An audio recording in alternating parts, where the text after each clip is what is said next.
Ние целосно ја поддржуваме оваа иницијатива, како што знаете и ние како Народно движење за Македонија 3 пати во овој дом тука поднесуваме закон за амнестија, 3 пати Талат Џафери не сака да не го прими законот. 3 пати го враќа, но ние ќе издржиме во текот на утрешниот ден. Ќе го поднесеме повторно законот за амнестија. Луѓето што на 27 април влегоа не се насилници, влегоа со силна верба дека го бранат уставниот поредок на земјата, дека го бранат уставниот поредок на државата. И ние сакаме не Заев да му порачаме. Никој не влезе таму да го убива Заев. Кој да беше на тоа место таа вечерка завршеше исто, бидејќи луѓето влегоа да го бранат уставниот поредок, да ја бранат државата, не влегоа со намера некого да убиваат. Сега на сите веќе ни е јасно, со поднесување на закони, со формални иницијативи не можеме да постигнеме ништо.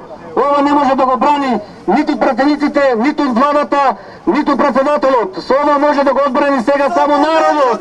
Само македонскиот народ може да го одбрани. Само македонскиот народ може да го спречи злото на ВМРО, ДПМН и СДСМ, кои што 27 години ја убиваат Македонија.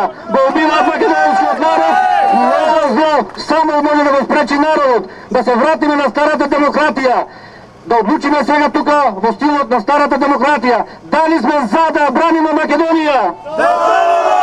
Значи Народниот парламент одлучи. Наредниот пат нашиот повик ќе биде уште посилен и уште пожесток. Ќе се видиме тука за 10 дена.